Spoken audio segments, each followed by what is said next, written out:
اسلام حاضرین جمعہ نوجوان ساتھیوں اور عزیز بچوں پردہ نشین خواتین اسلام گزشتہ سے دوستہ جمعہ آپ کے سامنے یہ باتیں آئی تھی کہ وہ کون سے ایسے اعمال ہیں، وہ کون سا ایسا کام ہے جس کو بندہ مومن کرتا ہے تو اس کے اوپر اللہ رب العالمین کی لعنت برستی ہے، وہ ملعون کہلاتا ہے۔ لعنت کے تعلق سے میں نے کہا تھا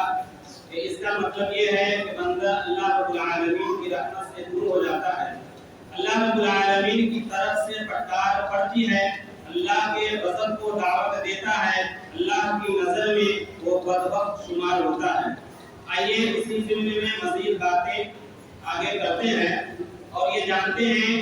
کہ وہ کون کام ہے جس کے کرنے سے انسان ملعون کہلاتا ہے۔ اللہ رب العالمین سے دعا ہے کہ اللہ رب العالمین ہماری حفاظت فرمائے۔ مقصد اصل یہ ہے کہ ہم ان اعمال کو، ان کام کو، ان کرتوت کو جان لیں اور حتی الامکان یہ کوشش کریں کہ اپنی زندگی میں ہم اس عمل سے باز رہیں، دور رہیں، تاکہ ہمارا شمار ان لوگوں میں، ملعون لوگوں میں نہ ہو۔ خطبہ مسنونہ کے بعد قرآن مقدس کی ایک آیت کریمہ سورہ بقرہ سے آپ کے سامنے تلاوت کی گئی ہے، جس کے اندر اللہ رب العالمین نے بڑے واضح انداز میں یہ ارشاد فرمایا ان الذين يكتمون ما انزلنا من البينات والهدى من بعد ما بيناه للناس في الكتاب اولئك يلعنهم الله ويلعنهم اللاعنون۔ کہ وہ لوگ جو اللہ رب العالمین کے حق کو، اللہ رب العالمین نے جو نازل کیا ہے قرآن کریم، ان کو چھپاتے ہیں اور حق گوئی سے کام نہیں لیتے۔ جو قرآن کریم میں اللہ رب العالمین نے نازل کیا ان کو عوام الناس کے سامنے بیان نہیں کرتے ہیں، ان کو بیان کرنے میں اپنی منمانی اختیار کرتے ہیں۔ جو حق ہے اس کو چھپا کر باطل کو اجاگر کر کے وہ بیان کرتے ہیں۔ ایسے لوگوں کے بارے میں اللہ نے کہا اولئک یلعنهم اللہ، کہ وہ لوگ جو حق کو چھپاتے ہیں اس کے اوپر اللہ رب العالمین کی لعنت ہوتی ہے، وَيَلْعَنُهُمُ اللاعنون، اور تمام کی تمام چیزوں کی طرف سے اس کے اوپر لعنت ہوتی ہے۔ ہم تھوڑا اور اس کو واضح طور پہ سمجھ لیں۔ نبی اکرم صلی اللہ علیہ وسلم نے اس ضمن میں ایک احادیث میں ارشاد فرمایا کہ من سئل عن علم علمه، کہ اس بندے مومن سے، مسلمانوں سے، علم والوں سے اگر سوال کیا جائے، مسئلہ دریافت کیا جائے، کوئی بات پوچھی جائے اور اس کے علم کے اندر وہ بات ہے، وہ بندہ اس چیز کو جانتا ہے، من سئل عن علم علمه ثم قدمه، لیکن اس کے باوجود حق کو چھپا رہا ہے، علم رکھے ہوئے لیکن اس کو بیان نہیں کر رہا ہے۔ ایسے لوگوں کے بارے میں اللہ کے نبی صلی اللہ علیہ وسلم نے کہا الجم یوم القیامت بالحجاب من النار، کہ کل قیامت کے دن اس کے منہ میں آگ کی لگام لگائی جائے گی۔ اس کے منہ میں جو لوگ علم رکھتے ہیں، جو لوگ قرآن کی آیتوں کو جانتے ہیں، اس سے کیا استدلال ہو سکتا ہے ان کو معلوم ہے، احادیث نبی صلی اللہ علیہ وسلم کو جانتے ہیں، لیکن اس کے باوجود قرآن کی آیت کو نظر انداز کر دینا، نبی مکرم صلی اللہ علیہ وسلم کی احادیث کو نظر انداز کر دینا اور اپنے اعتبار سے اس کا جواب دے دینا یا کوئی اور بات بتا دینا، بنا دینا، اس کے بارے میں اللہ تعالیٰ نے نبی اکرم صلی اللہ علیہ وسلم نے کہا کہ اس کے اوپر لعنت ہوتی ہے اور کل قیامت کے دن اس کے منہ میں آگ کا لگام لگایا جائے گا۔ تو حق کو چھپانا یہ اللہ رب العالمین کی طرف سے بندے کے اوپر لعنت نازل ہوتی ہے۔ اسی طریقے سے جو بندہ مومن ہے، ایمان والا ہے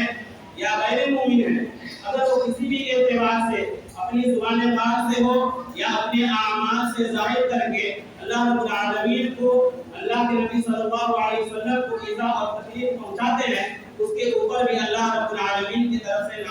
لعنت نازل ہوتی ہے۔ اللہ تعالیٰ نے قرآن کریم میں ارشاد فرمایا ان الذین یکتمون ما انزلنا من البینات، کہ جو لوگ اللہ نے ان الذین یکتمون اللہ ورسولہ لعنهم اللہ، کہ جو اللہ اور اس کے رسول کو ایذا پہنچاتے ہیں، تکلیف پہنچاتے ہیں، لعنهم اللہ فی الدنیا والآخرہ، ایسے لوگوں کے اوپر دنیا اور آخرت میں لعنت و ملامت برستی ہے۔ وہ لوگ جو اللہ رب العالمین کو تکلیف پہنچاتے ہیں، اس کو نبی مکرم صلی اللہ علیہ وسلم کی احادیث بلکہ احادیث قدسی سے آپ سمجھ لیجیے۔ اللہ تعالیٰ کا یہ ارشاد ہے، اللہ فرماتا ہے حدیث قدسی کے ذریعے ہمیں اور آپ کو یہ پیغام دیتا ہے کہ ابن آدم مجھے گالی دیتا ہے۔ یہ اللہ کا قول ہے، یہ اللہ کا کہنا ہے کہ ابن آدم مجھے گالی دیتا ہے۔ اس اعتبار سے یسب الدہر وہ زمانے کو گالی دیتا ہے، اس کو یہ نہیں معلوم کہ انتا کا زمانہ میں ہوں، مقلب اللیل والنہار، رات اور دن کا بدلنا، دن اور رات کا پھیرنا، دن اور رات کو بنانا پیدا کرنا، یہ اللہ رب العالمین کا کام ہے۔ اللہ رب العالمین نے اس کی تخلیق کی ہے۔ اب کسی بھی انسان کے اوپر اگر ایسی بات آ جائے کہ زمانہ خراب ہے، زمانہ ہی خراب ہے، ہم تو اچھے ہیں، تو پھر ایسے لوگوں پہ اللہ کی لعنت ہوتی ہے جو زمانے کو گالی دیتے ہیں، جو زمانے کو برا بھلا کرتے ہیں۔ نبی اکرم صلی اللہ علیہ وسلم کی حدیث کو دیکھیں، اور یہ جو حدیث قدسی بیان کی گئی، اس میں بڑے واضح انداز میں یہ بیان کیا گیا انتا اللہ کا قول کہ میں زمانہ میں ہوں اور لوگ مجھے گالی دیتے ہیں۔ یقلب اللیل والنہار، دن کا پھیرنا، رات کا پلٹنا، اس کا بنانا یہ میرا کام ہے۔ لہذا کسی بھی انسان کے اوپر اگر یہ بات آپ سنیں تو اسے فوراً ہو کے منع کریں کہ زمانہ خراب نہیں ہے، خراب ہم ہیں، خراب ہمارے اعمال ہیں۔ شاہ نے بڑا خوب کہا ہے کہ اپنی کوتاہیوں کو پسے پشت ڈال کر، اور کریں اپنی کوتاہیوں کو پسے پشت ڈال کر ہر شخص کہہ رہا ہے زمانہ خراب ہے۔ میرے بھائی زمانہ خراب نہیں ہے، جو زمانہ، جو دن اور جو رات، جو ایام، جو لیل و نہار کرتے وہ آج ہے۔ زمانہ کو گالی نہیں دیا جائے گا، زمانے کو برا بھلا نہیں کہا جا سکتا ہے۔ لہذا جو اس سے